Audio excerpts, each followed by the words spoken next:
Hi, I'm Sophie. Hi, I'm Paul. And we are SP Film Viewers.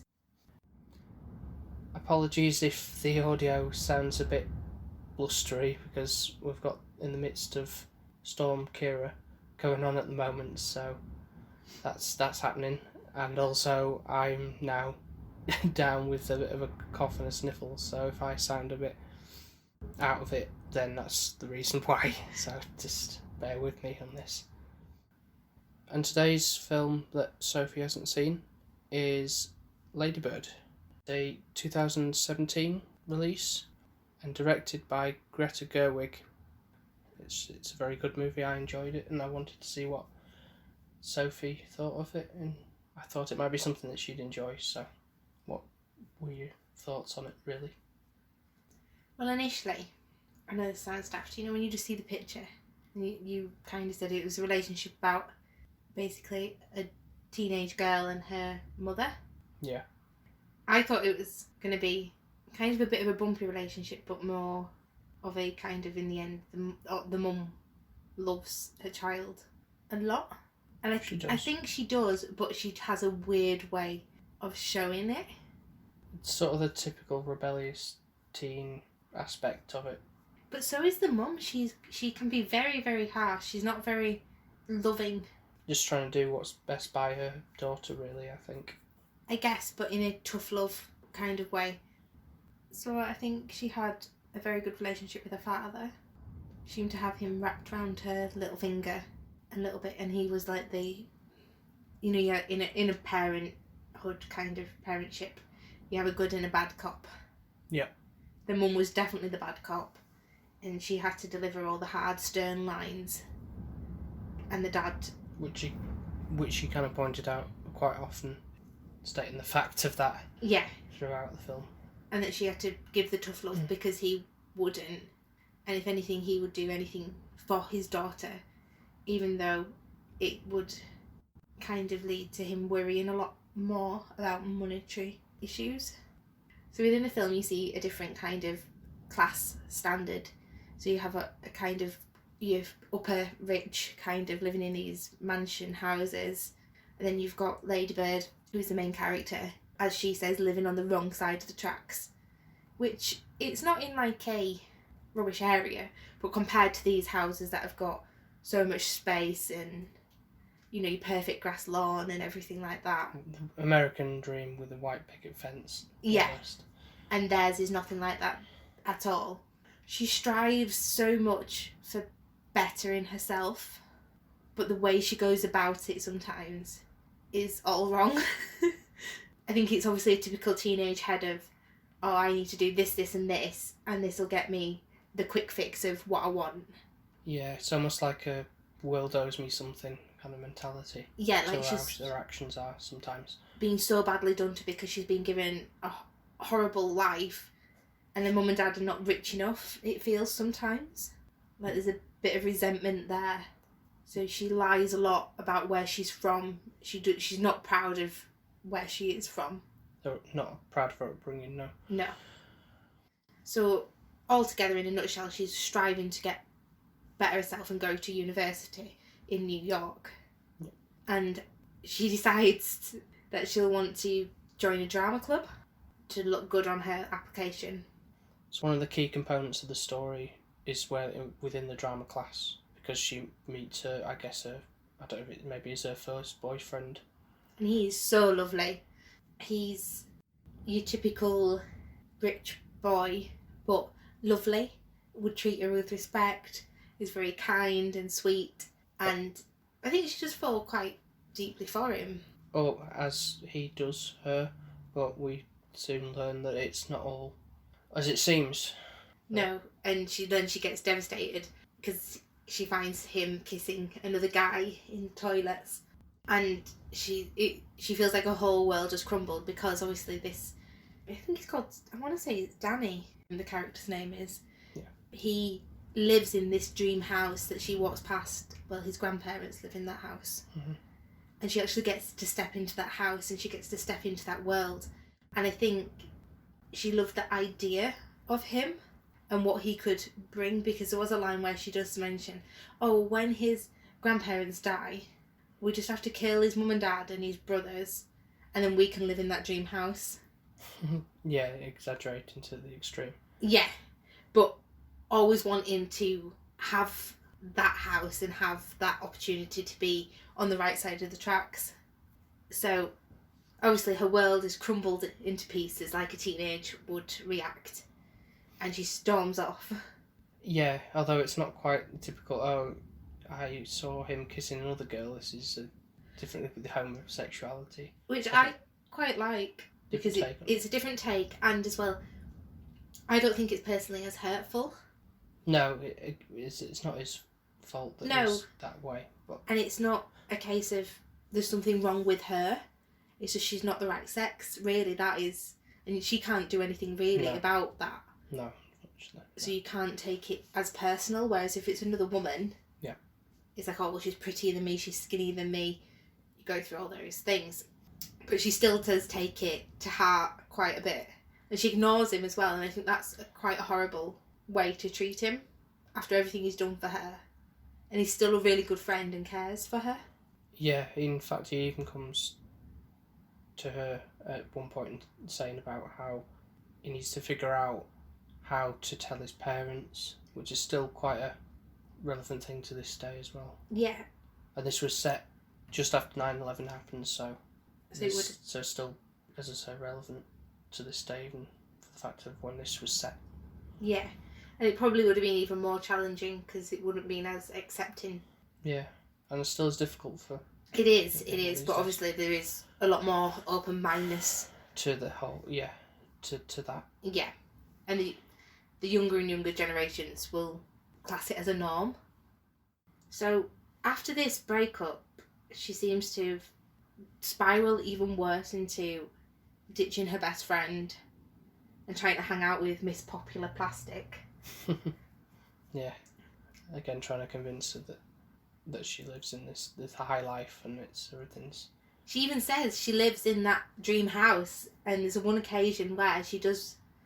This plastic girl rocks up. I don't know her name because I didn't really like the character. Jenna, I think her name was. So her new plastic friend rocks up at her pretend house that is actually her ex-boyfriend's grandma's house and says, oh, guess where I am? I'm outside your front door. And that's when she finds out that she's been lying about this high life that she's been living in, really. And that friendship fastly crumbles to the ground. The distrust, as she says. I don't think it's more of a distrust. I think it's just actually, I've been hanging around with someone who's not worthy, I feel. Yeah, but because she's with this new guy who's a bit of a hipster for that 2002, 2003 era. He's not. He's a bit of a. He's a sleazebag of a guy. Compared to Danny, Kyle is the complete opposite. He's the worst guy you'd want your daughter to have. He's the one that will lead you down all the wrong paths, and he doesn't really care for you, and it's not. Yeah. He's not in love with you. He doesn't. Because that goes south pretty quickly. Yeah, and sadly she loses her virginity to him, even though he said he's a virgin, or she assumed he was. They were gonna, like every teenager does, think your first time's like this magical moment, and then she realises actually he isn't a virgin. She's just lost it to him, and it wasn't magical. It wasn't magical, and she slowly regrets it, like, very quickly, which I think is actually how every teenage losing the virginity feels. It's never magical.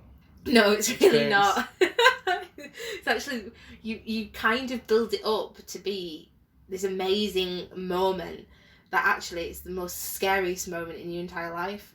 Yeah, I guess so. I think so. Yeah. So, luckily her mum is there for her, and she doesn't actually express to her mum what's happened. But I think it's just a thing with all mothers, when they know that the daughter's done that, they sort of know it's happened, and then it's can either be a good, they come home crying, or they're just happy, or whatever. I think it's always a strange thing for a girl, I think, to be honest. It's one of those things where you do think it's, you're not, not, that sounds bad, but it's not like your normal self anymore, something that It's fundamentally changed. You about can it. never change it Never back. go back. No. Once that's happened, that's it. You can never be purified again. That is it. And I think that's when you kind of realise that it is a massive thing, and you do kind of think, oh, well, now I'm different, even though you're not. Physically, nobody can see that you're different, but you feel different. Yeah. So Lady Bird is applying for colleges and universities further away from Sacramento, which is where they live at the moment, to be, I guess, to embrace more culture of that's in the United States. So she says, but I think it's more to be away. Far away from her parents, or at least her mum, as possible. So she has been applying to some local ones because of her grades, but secretly she's applying to these ones further away. Her dad knows because tuition fees or the funds to get into those schools is quite high, so it needs a sort of like a loan or He whatever. does a remortgage on his house to be able to, even though he's lost his job as well, and he's still wanting to give Ladybird the best opportunity possible. Even though I do think her mum thinks Ladybird is a bit selfish, and it's like, we could go to an ordinary school and we wouldn't have to do all this, and we wouldn't have to get remortgage the house and get, go through these struggles just to send her to a more cultured place. And really, her grades and stuff like that, she's not being one of those like star pupils, which really deserves to be sent to her college that she desires, but she feels like she should be attending them anyways. So she actually does get, in the end, to go to New York University, and there's one scene where I do think the mum and Ladybird are very, very stubborn, and it did frustrate me a little bit. It's like, this is where you need to kind of let your guard down and show that you do care for one another, because they do love each other a lot, both of them do. You see that throughout the film. There's little tiny moments where there's the connection and stuff, but again, there's always something that's going to cause a bit of a friction. And the mum is furious about her going, but she still drives her to the airport. But I think the issue is, instead of parking up and then seeing her off, she says, oh, I can't afford the parking. I'll just drive round until your dad sees you off. And then there's this scene where she's crying her eyes out as the mother, rushing to go back to the airport to see her off. And you know that I even said to you before she even got through the airport door, oh, she'll have missed her. She'll have just been like 2 minutes too late. And she was. And then she started to break down and cry. And it's like, well, why do something like that when you don't know when you're going to get to see your daughter again? It just dumbfounds me. It's like, if you love them, and you need to show them then, because you're not going to see her for a while. And I think it's really good for Ladybird to actually to have that time away from her family. I think she gives herself a little bit of reflection. Yeah, in the last few scenes that we see of her in New York, we do. Yeah, and she realises actually she's not so badly done to. Yeah, she didn't have such a bad life where she was, really. And she does like Sacramento, and she loves her family, and I think she actually feels more alone in New York than she thought she would. Well, I've never been, but I can imagine it can be quite a lonely city if you are just travelling by yourself. I can imagine it would be, and it's such a busy city and everybody has their own things going on. Yeah. So I feel like the story kind of highlights that you don't know what you've got until it's gone, kind of thing. Not gone forever, but it's not there every day for your support. And I think it highlights how much you value family and your friends. Yeah. And I think she does a lot of growing up in New York. I think as the very almost last scene ends, then I think that's just realising that she calls her mum and says, I love you. Yeah, she does, and I think that shows a massive step for her and her character, because she's a very stubborn character and wants everything her own way. And I think this actual getting the opportunity to move away, reflect, realise what you've got. And like, at the end of the day, if you've got a loving family that care about you, and you might be in a really, really rough situation with money, but if you've got that core love in a family household. That's better than having all the money in the world and not having a family that is there. Exactly, yeah. That's how I'd see it. So I think overall, that's it in a nutshell, I think. So our lead lady, Ladybird, played by Saoirse Ronan. What did you think of her performance overall then? Did she reflect the whole thing of the angsty teenager rebelling against the... Yeah, she seemed to know that far too well. I don't know if she experienced that when she was younger or something like that, or she did her research, because there was points in the moment where, because I'm a little bit older now, I think it was a case of, when you're looking at a teenager and you're like, just get a grip. It's not all about you. You don't have to be so stubborn. And she did kind of agitate me a little bit, the character, in what a normal, annoying teenager would do. So I think she did capture that really well. And the mum did annoy me a little bit throughout, because she looked somewhat familiar, but I don't know. Yeah, the mother played by Laurie Metcalf. It was her face. I'll tell you, you might be more familiar with her work. I know she's done quite a few other films, but you'll probably know her best. Sheldon's mum from Big Bang Theory. It just came to me when you said it. Yeah. Oh my god, that is such a different character and mother, isn't it? Still quite a snotty character though. Very stern character. Stern character. But maybe, yeah. She gushed Sheldon with love. She would do anything for him, but she was stern. I don't know why when you just opened your mouth and you said you did the shh, and I straight away knew. I was like, oh my god. That shows the range then, doesn't it? Yeah, How it does. her acting, yeah. And as well, Sheldon's mum, I'd like to think she's quite well to do. She's very prim and proper, whereas this is more like a rough kind of... Around the edges, yeah. Yeah. We also didn't really speak much about her best friend, Julie, which I thought she was I always have a character that I really like. Yeah. And I really like Julie. Yeah. I was thinking if I had grown up having a best friend at school like Julie, you just know that she's a good friend. Well, she does, Ladybird, she does go back to, after she sort of abandons Julie for part of halfway through the film, she does go back to her in the end, realises that she is her best friend, and she does take her back in as... Which is kind of Julie, because, to be honest, I wouldn't blame her if she didn't want to. Yeah. Really. Well, I guess that's a true test of friendship there. Yeah. I think she could see that she was going through a hard time. And overall, what are your final thoughts on the film? And what would you rate it? So it's down as a drama. I'd say it's drama, yeah. Yeah. And it's well directed, and I did enjoy it. It was intriguing. There was some parts where you did kind of, like I've said. Do you feel like when I initially told you about the film, were you expecting something a bit different? Yes. Right, but were you pleasantly surprised, or were you kind of like, oh, what is this I'm watching? Was it just, it wasn't disappointing? No, it wasn't a disappointment. Right, no, okay. No. But it wasn't what I'd envisioned, like you said at the beginning. Yeah. I thought it was like this because of the picture that was on, because we watched it on Netflix. Yeah. It's just a picture of her and the mother in the car, and I was thinking, oh, it's like a road trip sort of thing, or because I don't read the synopsis. No, I don't do that. I just look at a picture and I'm like, oh yeah, that looks intriguing.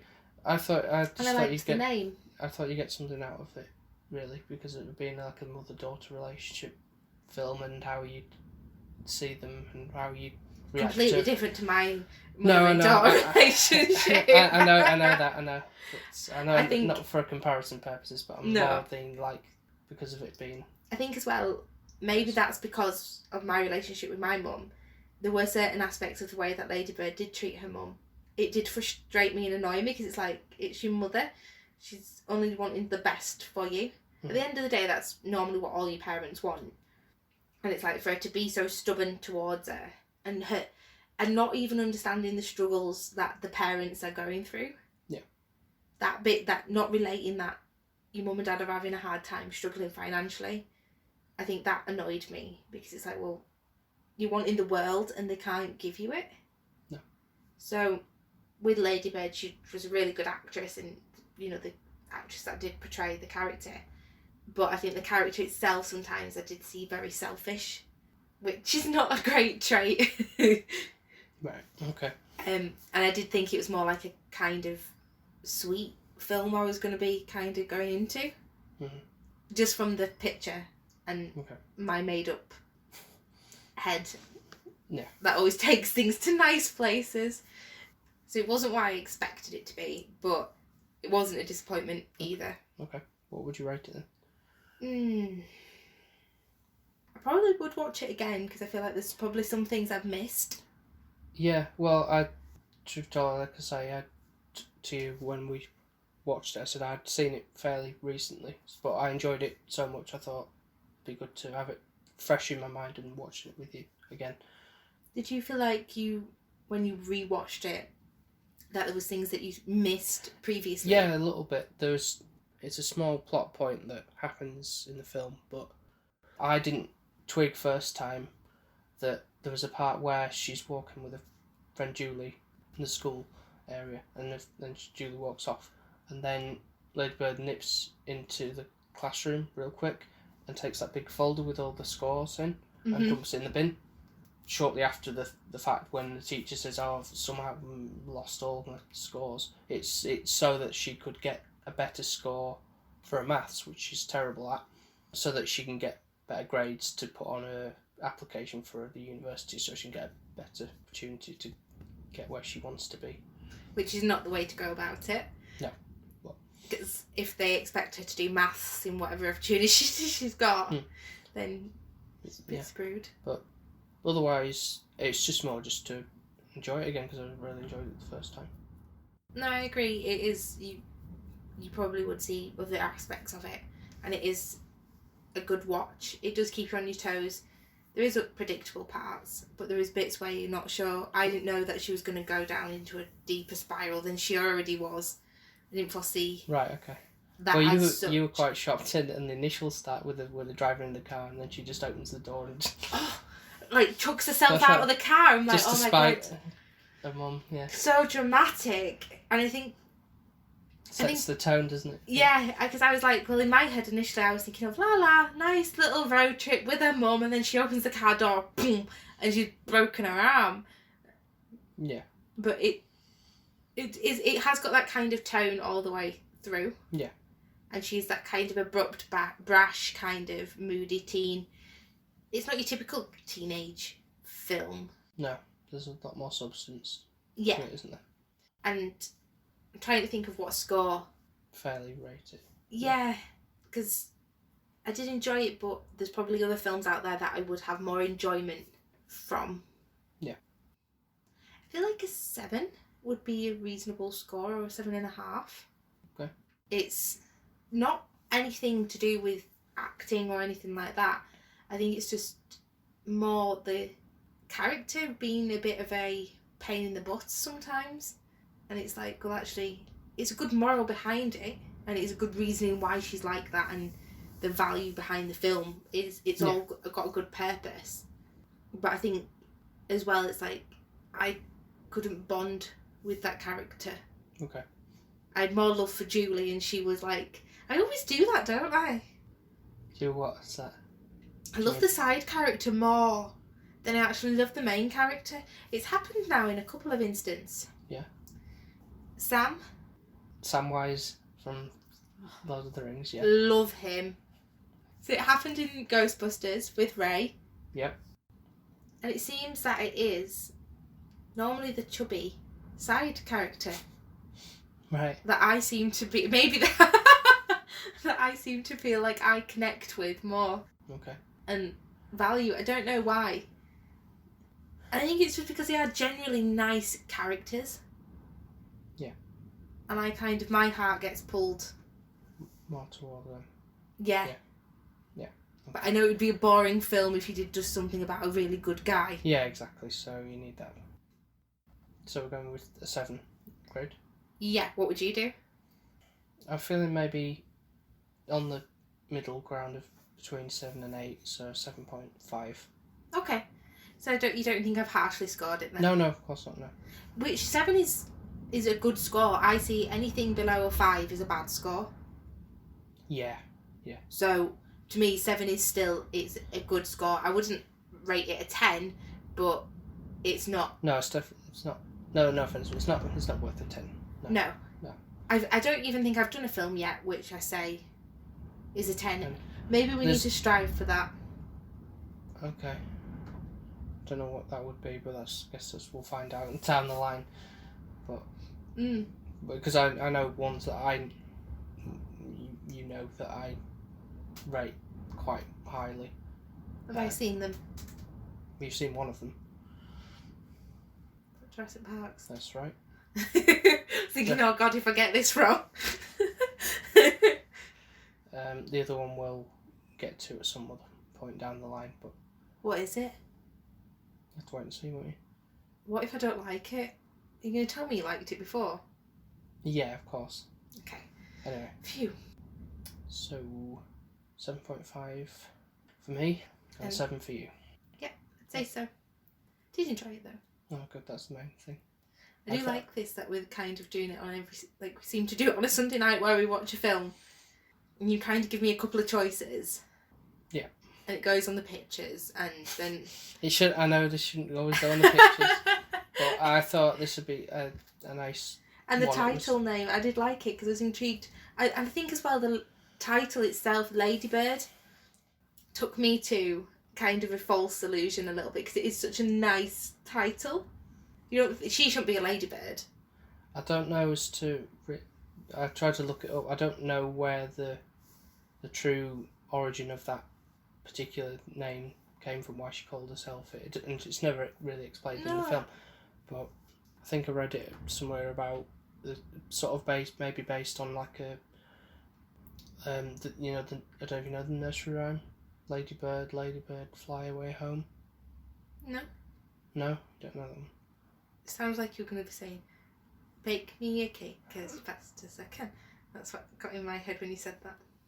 No, so I think with the message of trying to get away from home, but then realises you need to come back to, really. That's where it is, where your heart is, really. That's a good way of thinking about it, isn't it, really? Something to think about. Yeah, food for thought. So, don't forget, now we're on Podbean, which I really like the name of, because it sounds cute. It does. We're also on Spotify and iTunes. If you'd be so kind as to leave a rating on iTunes, and you can also find us on Instagram and Twitter under the handle SP Film Viewers. So thank you everyone for listening to me ranting on about my thoughts of the film, and for listening to Paul's really, really valid inputs of actual knowledge of the film. Well, I like to think I know what I'm talking about sometimes, but... I think you definitely do more than I do, that's for sure. So I hope you enjoyed it. Make sure to check us out next week. So thanks for listening, and bye for now. Bye. Bye-bye. Bye.